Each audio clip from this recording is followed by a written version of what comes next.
Hello students, welcome to my channel. तो अगर आप लोग बीए 5th सेमेस्टर में हैं, इंग्लिश लिटरेचर पढ़ते हैं, तो आज की इस वीडियो में हम आपके बीए 5th सेमेस्टर के इंग्लिश लिटरेचर के पेपर नंबर 2 का मोस्ट इम्पॉर्टेंट क्वेश्चन और आंसर देखने वाले हैं। आज का ये वीडियो आपके एग्जाम 2025 के लिए महासंग्राम रिवीजन क्लास है और आज की इस वीडियो में हम वही क्वेश्चन आंसर देखेंगे जो 100% आपके एग्जाम में आने के पूरे चांसेस हैं। और ये हर यूनिवर्सिटी के लिए है, चाहे आप किसी भी यूनिवर्सिटी के हैं, सबके लिए आज का वीडियो है। और मैं जितने भी वीडियोस अपलोड करती रहती हूँ वो सभी यूनिवर्सिटीज़ के लिए होता है, क्योंकि देखो NEP 2020 के अकॉर्डिंग हर यूनिवर्सिटी का सिलेबस सेम हो चुका है और सभी की तैयारी हमारे चैनल पे कराई जाती है। ऑब्जेक्टिव्स टाइप, सब्जेक्टिव्स टाइप सभी के लिए important question answer model paper की वीडियोस प्रोवाइड कराई जाती हैं। प्लस आपका जो इंग्लिश लिटरेचर का पेपर नंबर 1 है उसकी फुल प्लेलिस्ट मैंने बना दी है। उसमें आपको 1 से लेकर 8 तक यूनिट्स मिलेंगी और 8 यूनिट के लिए अलग से आपको 8 वीडियोस मिलेंगी। महासंग्राम रिवीजन क्लास जितना भी आपका यूनिट्स है सब पर मैंने अलग अलग इंपॉर्टेंट क्वेश्चन आंसर की वीडियोस प्रोवाइड की हैं, प्लस एक महासंग्राम वीडियो भी प्रोवाइड कर दी है। और पेपर नंबर 2 इंग्लिश के लिए भी मैंने प्लेलिस्ट बना दी है अलग से और जितनी यूनिट्स हैं वो मैंने कंप्लीट करा दी है।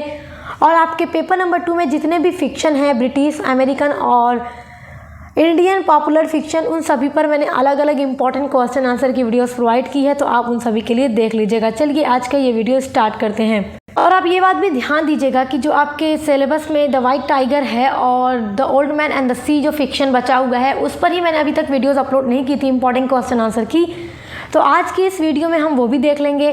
बाकी और इम्पॉर्टेंट क्वेश्चंस को देखेंगे। बाकी आपको कंप्लीट फिक्शन के लिए अलग अलग वीडियोस हमारे प्लेलिस्ट में मिल जाएंगी। तो चलिए आज का ये वीडियो स्टार्ट कर। तो सबसे पहले हम देखेंगे आपका इंपॉर्टेंट क्वेश्चन है define a picaresque novel. Picaresque novel क्या है? जब मैंने आपको यूनिट्स पढ़ाई थी तो आपको बताया था a picaresque novel deals with episodic adventures of rogues. देखो ये दुष्टों के महाकाव्यात्मक कारनामे दिखाते हैं। रोज का मतलब होता है जो बदमाश होते हैं, जो दुष्ट होते हैं, उनकी घुमक्कड़ी जीवन को इसमें दिखाया जाता है। मतलब वो एक स्थान से दूसरे स्थान पर घुमक्कड़ों जैसे जीवन गुजारते हैं, अपना उनका एक बसेरा नहीं होता। तो इस तरह के नावल को पिकारेस्क नावल कहा जाता है। आपका अगला इंपॉर्टेंट क्वेश्चन है what is the source of the picaresque novel for English writers. English writers के लिए पिकारेस्क नावल के क्या क्या सोर्स हैं, यानी किन सोर्स के through English writers picaresque novel लिखते थे। फॉर द इंग्लिश राइटर्स के लिए the source of the picaresque novel, picaresque novel के लिए जो सोर्स है is the Spanish literature during the Renaissance. Spanish literature से ही पिकारेस्क नावल निकल कर आया है। देखो स्पेन में ही सबसे पहले पिकारेस्क नावल को लिखा गया था और इंग्लिश राइटर्स को पिकारेस्क नावल का जो सोर्स मिला है वो स्पेनिश लिटरेचर से ही मिला है और रेनेसा के टाइम पर मिला है। जब यूरोप में पुनर्जागरण हुआ था, रेनेसा हुआ था, तो उस टाइम पर इंग्लिश राइटर्स को स्पेनिश लिटरेचर से पिकारेस्क नावल के सोर्स मिले थे। आपका नेक्स्ट इंपॉर्टेंट क्वेश्चन है when are the picaresque novels first written in English. Picaresque novel सबसे पहली बार इंग्लिश में कब लिखी गई? फर्स्ट ऑफ ऑल, सबसे पहले the picaresque novels are written in English during the Renaissance 1578 to 1625। देखो सबसे पहले जो पिकारेस्क नावल इंग्लिश में लिखी गई थी वो ड्यूरिंग रेनेसा, मतलब रेनेसा के दौरान लिखी गई थी। 1578 से लेकर 1625 ईस्वी के बीच में लिखा गया था पिकारेस्क नावल इंग्लिश में। तो ये क्वेश्चन आपके लिए वेरी इंपॉर्टेंट है। आपका अगला इंपॉर्टेंट क्वेश्चन देखेंगे what is the power of Gothic novel. Gothic novel का पावर क्या है?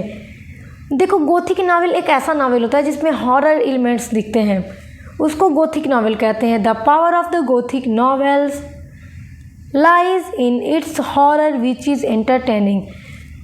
गोथिक नावल का मतलब होता है उपन्यास, तो इसमें हॉरर एलिमेंट्स देखने को मिलते हैं विच इज़ एंटरटेनिंग, जो एंटरटेनमेंट होते हैं, मनोरंजक होते हैं ऑडियंस के लिए, रीडर्स के लिए।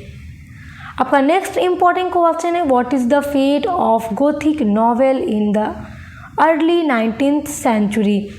What is the fate of Gothic novel 19th century. देखो in the early 19th century, 19वीं शताब्दी की शुरुआत में the English Gothic novel is, जो इंग्लिश गोथिक नॉवेल है is incorporated in the historical romantic novel by Sir Walter Scott। जो historical romantic novel थे उनमें शामिल है English Gothic novel। सबसे पहले लिखा गया बाई सर वॉल्टर स्कॉट के थ्रू, मतलब सर वॉल्टर स्कॉट जो थे वो इंग्लिश राइटर थे जिन्होंने सबसे पहले गोथिक नावल को लिखा था। आपका next very very important question है, what do you mean by epistolary novel. Epistolary novel क्या है? देखो, जब मैं आपको यूनिट्स कंप्लीट करवा रही थी तो ये सभी नावल्स को बहुत अच्छे से आपको पढ़ाया था, नोट्स के साथ पूरी आपको पढ़ा दिया था ताकि आप एग्ज़ाम में अच्छे से आंसर लिख सकें। तो जो एपिस्टोलरी नावल होता है वो मैंने आपको बताया था कि एक लेटर की फॉर्म में होता है। The terms epistolary novel refers to the work of fiction that are written in the form of letters और अदर डॉक्यूमेंट्स। जो एपिस्टोलरी नावल है ये एक ऐसा टर्म होता है जो रिफ़र करता है वर्क फिक्शन, एक फिक्शन होता है that are written in the form of letters, जो लिखा जाता है लेटर की फॉर्म में या अदर डॉक्यूमेंट्स की फॉर्म में, मतलब ये हमेशा लेटर की फॉर्म में लिखा गया नावल होता है जो एपिस्टोलरी नावल कहा जाता है। आपका next very very important question है आपका, what are the characteristics of epistolary novel. Epistolary novel के कैरेक्टरिस्टिक्स क्या हैं? अगर आपसे पेपर में पूछ दे what are the features of epistolary novel तो कंफ्यूज मत होइएगा। कैरेक्टरिस्टिक्स या फीचर पूछे तो बात एक ही है, विशेषताओं को पूछता है। Novels written in an epistolary format और ऑफन लेस डायलॉग ड्राइवन। देखो, जो एपिस्टोलरी नावल लिखा जाता है एक ऐसे फॉर्मेट में लिखा जाता है जो हमेशा होता है लेस डायलॉग। लेस डायलॉग का मतलब कम संवाद होते हैं, इसमें जो बातचीत होती है कम होती है। With more emphasise on thought, feelings and emotion, और इसमें विचारों पर, भावनाओं पर अधिक जोर दिया जाता है। तो इस तरह का नावल जो होता है वो एपिस्टोलरी नावल होता है। आपका अगला इंपॉर्टेंट क्वेश्चन देखेंगे, why does the old man drink shark liver oil.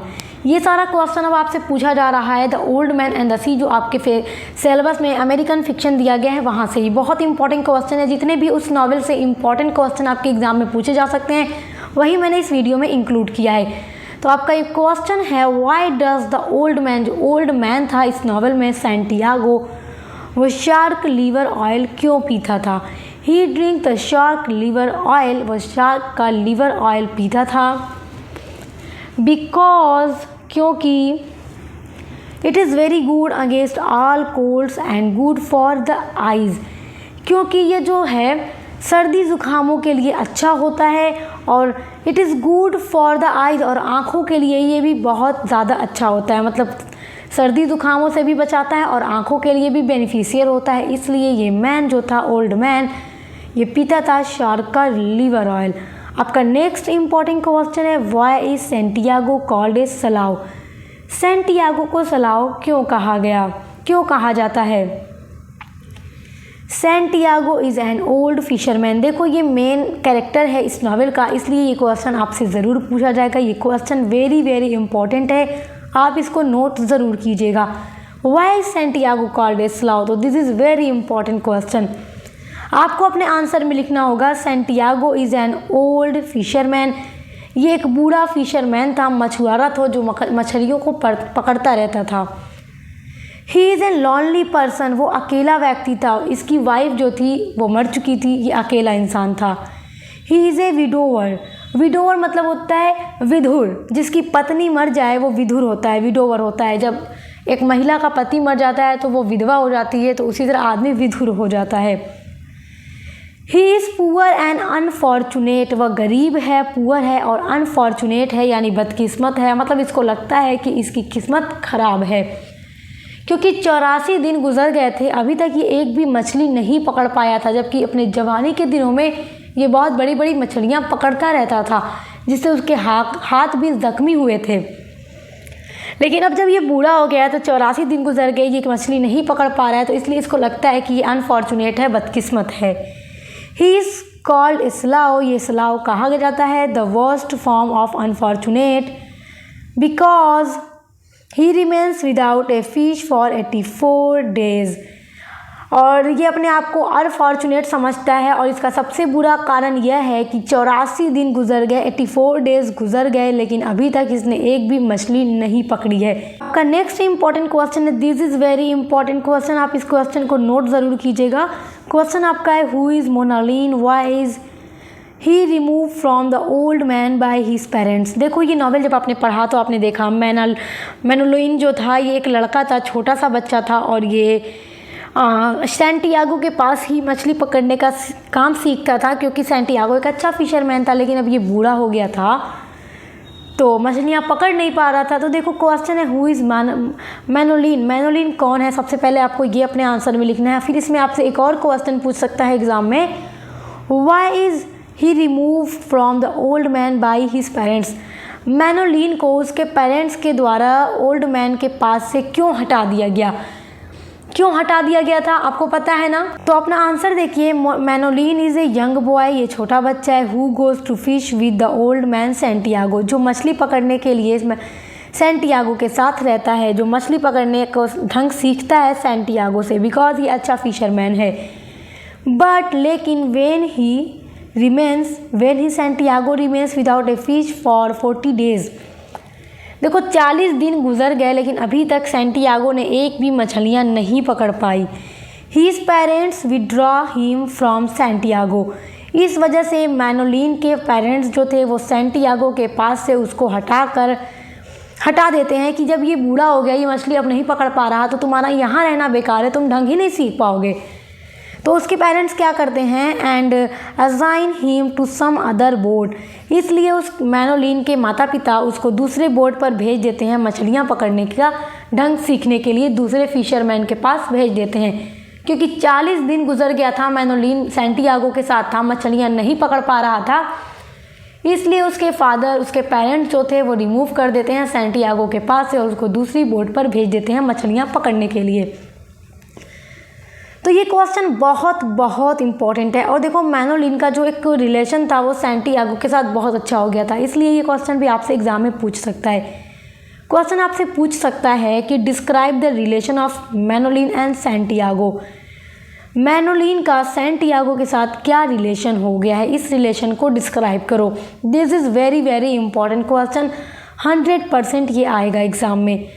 The young boy Manolin is emotionally attached to the old man, जो छोटा बच्चा मैनोलिन था वो इमोशनली अटैच्ड हो चुका था उस बूढ़े आदमी के साथ, क्योंकि वो बचपन से इसी के साथ था मछलियाँ पकड़ने का ढंग सीखने के लिए। लेकिन अब उसके माता पिता ने उसे इसलिए हटा दिया कि ये बूढ़ा हो गया है तो मछलियाँ नहीं पकड़ता, तो तुम्हारा यहाँ रहना बेकार है। मैनोलिन को उसके पेरेंट्स ने ज़रूर सैंटियागो के पास से हटाकर दूसरी बोट पर भेज दिया है, लेकिन फिर भी मैनोलिन जो है सैंटियागो के साथ बहुत ज़्यादा क्लोज हो चुका है। ये बूढ़ा आदमी और मैनोलिन एक दूसरे के बहुत अच्छे दोस्त बन चुके हैं। ही केयर्स फॉर हिम, मैनोलिन के लिए यहाँ ही का यूज़ हो रहा है। ही केयर्स फॉर हिम, वह उस बूढ़े आदमी का बहुत ख्याल रखता है। Because the old man has thought him how to fish, तो क्योंकि उस बूढ़े आदमी ने ही उसको सिखाया है, taught him how to fish, की मछलियाँ कैसे पकड़नी है। The boy loves and pities Santiago, जो लड़का मैनोलिन है वो प्यार करता है सैंटियागो से और उस पर दया भी करता है। पिटीज मतलब दया करता है, उससे प्यार भी करता है, उसके ऊपर दया भी करता है। He cares for Santiago so much, वह केयर करता है सैंटियागो की बहुत अधिक। That he sees to it, और वह यह भी देखता है that the old man does not sleep without food, और वह यह भी देखता रहता है कि वो बूढ़ा आदमी कभी भी बिना खाए न सोए, क्योंकि वो हमेशा उसका ख्याल रखता है। इसलिए वो देखता रहता है कि ओल्ड मैन जो है कभी बिना खाए न सोए, जिसके लिए, और ये जानता है कि इस बूढ़े आदमी के घर में कुछ भी खाने को नहीं है, तो इसलिए वो लेकर आता रहता है उसके खाने के लिए। And also that he fishing is in order, और मैनोलिन इस बात का भी ख्याल रखता है कि उसकी जो मछली पकड़ने की व्यवस्था है वो ठीक रहे, ताकि उसको फिशिंग करने में, उसको मछली पकड़ने में कोई प्रॉब्लम ना हो। मतलब एक अच्छा दोस्त उसका बन चुका है और हर मोड़ पर वो उसका साथ देता है। The old man accept the boy's kindness, और वो बूढ़ा आदमी उस बच्चे की काइंडनेस को एक्सेप्ट करता है। And talk about his good old days, और वो बूढ़ा आदमी अपने अच्छे जवानी के दिनों को उसके साथ शेयर करता है, उससे बातें करता है। व्हेन ही वॉज यंग, जब वो बूढ़ा आदमी छोटा था तो अपने बचपन की बातों को, अपनी पुरानी बातों को मैनोलिन के साथ शेयर करता है। ही टॉक्स, वो यह बात भी करता है about baseball and DiMaggio the star player who is old man's favourite, और मैनोलिन से सैंटियागो यह भी बताता है कि डी मैंगियो जो है उसका फेवरेट बेसबॉल प्लेयर है। मतलब अपनी इच्छा के बारे में, अपनी मतलब पसंदीदा चीज़ों के बारे में भी वो उसके साथ शेयर करता है। तो इसलिए ये क्वेश्चन आपसे पूछा जा सकता है कि मैनोलिन और सैंटियागो का आपस में क्या रिलेशन है। अब हम आपका नेक्स्ट इंपॉर्टेंट क्वेश्चन देखेंगे। ये क्वेश्चन भी बहुत इंपॉर्टेंट है। Describe the physical condition of the old fisherman Santiago. Describe the physical condition. Physical मतलब शारीरिक, शारीरिक मतलब उसकी फिजिकल कंडीशन कैसी है उस फिशरमैन की, ओल्ड फिशरमैन की कंडीशन कैसी है फिजिकल। तो इसलिए आपसे पूछ सकता है क्योंकि इसकी फिजिकल कंडीशन इसलिए पूछेगा क्योंकि यही मेन जो है कैरेक्टर है इस नॉवेल में, तो इसलिए आपसे ज़रूर पूछा जाएगा क्वेश्चन। देखते हैं Santiago. The old fisherman is a widower. Santiago जो है एक विदुर है। विडोवर मतलब विदुर है, यानी इसकी वाइफ की डेथ हो चुकी है। ही इज़ थीन एंड गॉन्ट, वो पतला दुबला है। कैसा है? थीन मतलब होता है पतला, और गॉन्ट मतलब होता है दुबला, पतला दुबला है। रिंकल्ड यानी छुरियाँ, रिंकल मतलब क्या होता है? छुरियाँ। In the back of the neck, उसके बैक पर, गर्दन के पीछे झुर्रियाँ हैं। And has brown patches on his cheeks, और उसके गालों पर भूरे रंग के धब्बे हैं। His hands are heavily creased from handling heavy fish on cords, और उसके हाथ काफ़ी ज़ख्मी हो चुके हैं क्योंकि जवानी के दिनों में बहुत ज़्यादा मछलियाँ पकड़ा करता था। हिज आइज़ आर फ्रेश, लेकिन उसकी आँखें जो हैं फ्रेश हैं, चीयरफुल हैं और एंड अनडिफेटेड हैं। ही हैज़ स्ट्रॉन्ग शोल्डर, लेकिन उसका कंधा जो है, शोल्डर्स यानी कंधा स्ट्रॉन्ग है। मतलब ये बूढ़ा तो हो चुका है लेकिन इसकी आंखों में एक उम्मीद है, इसकी आइज़ फ्रेश है और इसे अभी भी लगता है कि ये बूढ़ा होने के बाद भी अपनी जवानी के दिनों के जैसे ही मछलियाँ पकड़ सकता है, और वो ये हार भी नहीं मानता और बीच समुद्र में ये जाता है मछलियाँ पकड़ने के लिए। ये बहुत बड़ी मछली पकड़ता भी है, मगर शार्क्स आ जाती हैं और उसकी मछली को खा जाती हैं, लेकिन ये आदमी कभी हार नहीं मानता मछलियाँ पकड़ने के लिए। तो फिज़िकल कंडीशन के बारे में पूछे तो आपको वेरी शॉर्ट में बस इतना ही लिखना होगा। आपका अगला इंपॉर्टेंट क्वेश्चन है, what is the story of the white tiger written by Aravind Adiga. देखो अरविंद अडीजा का जो नॉवेल है द वाइट टाइगर आपके सिलेबस में, उसकी स्टोरी क्या है, तो शॉर्ट में ये आपसे ज़रूर पूछेगा। The story is about Balram. देखो ये स्टोरी पूरी बलराम के बारे में है। बलराम ही मेन कैरेक्टर है, इस स्टोरी का मेन प्रोटागोनिस्ट है, मेन हीरो है, और इसी के ऊपर ये टाइटल भी है the white tiger. Who comes from a poor Indian village, जो एक भारत के गरीब परिवार से आता है, ग्रामीण परिवार से आता है। मतलब ये एक गांव का लड़का है, गरीब है, इंडियन है। And uses his wits and cunningness to escape from poverty. Poverty मतलब होता है गरीबी। तो ये अपनी विट मतलब होता है बुद्धि को, और कनिंगनेस मतलब होता है चालाकी को। तो ही यूजेज, वो यूज़ करता है अपनी चालाकी और अपनी चतुराई को टू एस्केप फ्रॉम पॉवर्टी, यानी गरीबी से बाहर निकलने के लिए वो अपनी बुद्धि और चालाकी का प्रयोग करता है।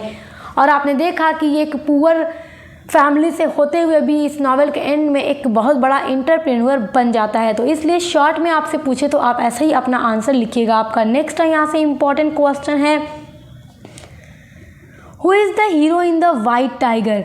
इस वाइट टाइगर में मेन हीरो कौन है? Balram the protagonist in the novel. Balram जो है प्रोटागोनिस्ट है इस नावल में। Work his way out of his low special caste and overcome the social obstacle that limits his family in the past. तो देखो उन्होंने मतलब कि वर्क किया, अपनी सामाजिक जाति के अनुसार इसने काम भी किया, और जितनी भी सामाजिक बाधाएं हैं उन सब पर इसने काबू भी पाया, और जो अतीत में उनके परिवार जहाँ तक सीमित था उससे वो बाहर भी निकलता है। मतलब that limits his family in the past, मतलब पास्ट में उसके फैमिली के ऊपर जो सीमित मतलब कि बाधाएं थी, सीमित था उसका फैमिली, गरीब थी, तो वो उससे बाहर भी निकलता है। पहले तो ये अपनी फैमिली के लिमिटेशन के अकॉर्डिंग ही काम करता है, लेकिन फिर ये बाहर निकलता है, काम करता है, एंटरप्रेन्योर भी बन जाता है। आपका अगला इंपॉर्टेंट क्वेश्चन है यहाँ से, what is the message of novel the white tiger. This is very important question. देखो ये क्वेश्चन इसलिए पूछा जाएगा कि इस नॉवेल का मैसेज क्या है, और जब कोई नॉवेल मैसेज देता है तो उस मैसेज के बारे में या मोरल लेसन के बारे में आपके एग्जाम में क्वेश्चन ज़रूर दिया जाता है। बलराम्स जर्नी शोज, बलराम की जर्नी यह दिखाती है कि आज हमें that globalisation can result in the poor and oppressed being further exploited. देखो एक्सप्लॉइटेड मतलब होता है ना जो शोषण होता है, तो बलराम की जो जर्नी है वो हमें यह दिखाती है कि ग्लोबलाइजेशन के परिणाम स्वरूप हम जैसे ग्लोबलाइजेशन जब हुए हैं उसके बाद ये रिजल्ट निकला है कि जो गरीब लोग हैं, जो उत्पीड़ित लोग हैं, उनके ऊपर अधिक शोषण हो रहा है। बट लेकिन can also offer an opportunity for those can enough to work out how to use it. लेकिन यह उन चतुर लोगों के लिए एक अवसर भी प्रदान करता है कि वे इसका उपयोग कैसे करें। मतलब शोषण हो रहा है, लेकिन अगर कोई इंसान चतुर है, चालाक है, तो वो अपनी चतुराई का यूज़ करके उनसे बाहर भी निकल सकता है। जैसे बलराम का जो जीवन था एक गरीब ग्रामीण परिवार से था, एक कास्ट सिस्टम इसके अंदर दिखाया गया है, मगर फिर भी उन सब से बाहर निकलकर एक बड़ा एंटरप्रेन्योर ये बनकर दिखाता है। तो यही मैसेज हमें ये नॉवेल देता है कि मतलब ये सारी चीज़ें जो हैं सोसाइटी के अंदर, शोषण वगैरह, मगर इससे बाहर भी अगर इंसान कुछ करना चाहे तो कर सकता है, और ये नावल हमें यही मैसेज देता है। आपका नेक्स्ट क्वेश्चन है, how does kill Ashok in the novel the white tiger. The white Tiger में अशोक को कौन मारता है। Balram kills Ashok with A broken of bottle. Balram Ashok को मारता है, और किससे मारता है, ब्रोकन ऑफ बॉटल, मतलब शराब का जो टूटा हुआ आधा बॉटल था उससे ये मारता है, पीछे से वार करता है। बलराम इसका ड्राइवर था अशोक का, तो इसको मारता है ये। ही आल्सो स्टील, स्टील मतलब होता है चुरा लेना। ही आल्सो, ही का मतलब यहाँ पे किसके लिए है, बलराम के लिए है। तो जब कार से ये लेकर उसको जा रहा था अशोक को, क्योंकि बलराम ड्राइवर है, अशोक मालिक था इसका, तो रास्ते में ये अपने मालिक को मार देता है टूटी हुई बॉटल से। He also steals Ashok's bag of 4 million rupees. और बलराम अशोक के बैग को भी चुरा लेता है जिसमें 4 मिलियन यानी 40 लाख रुपए थे। और उसके बाद ही ये आता है अपने शहर में, अपना काम धंधा स्टार्ट करता है और बड़ा एंटरप्रेन्योर भी बन जाता है। तो ये सारे इंपॉर्टेंट क्वेश्चन आपके हैं, आप इन सभी को तैयार कर लीजिएगा, और बाकी वीडियोस के लिए भी आप प्लेलिस्ट में चेक कर लीजिएगा, आपको अपने हर फिक्शन से इंपॉर्टेंट क्वेश्चन आंसर मिल जाएंगे। तो अब मिलते हैं नेक्स्ट वीडियो के साथ।